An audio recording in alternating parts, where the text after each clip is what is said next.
Hello, un coup de gueule pour changer. C'est pour tous ceux et toutes celles qui reprochent aux victimes de violences sexuelles de parler trop tard.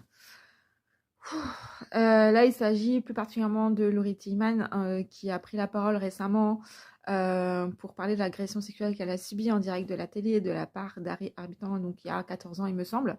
Donc pour le contexte, déjà, il faut se rappeler qu'à l'époque, revoyez aussi toutes les vidéos qui sont sorties sur Arthur, hein, c'était malheureusement des choses qui étaient très courantes à la télé, qui passaient pour des bonnes blagues, voilà. Et que du coup, dans un tel contexte, c'est compliqué de parler et de dire qu'en fait, on n'était pas d'accord et qu'on a mal vécu ça et que c'est une agression parce que ça ne se faisait pas à l'époque.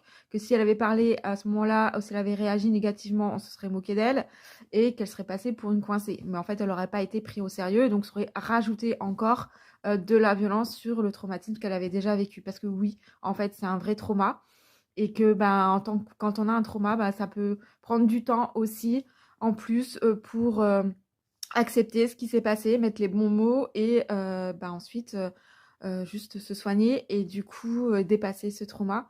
Et donc voilà, hein, pourquoi on peut prendre du temps. Et encore aujourd'hui, une victime, prendre la parole, c'est prendre le risque de s'en prendre plein la tronche, surtout quand l'agresseur est une célébrité. Donc ça peut rajouter encore de la violence, rajouter encore du trauma. Donc en fait, si vous étiez peut-être un peu plus à l'écoute des victimes, un peu plus empathique, peut-être que les victimes pourraient parler plus facilement et plus rapidement. Voilà.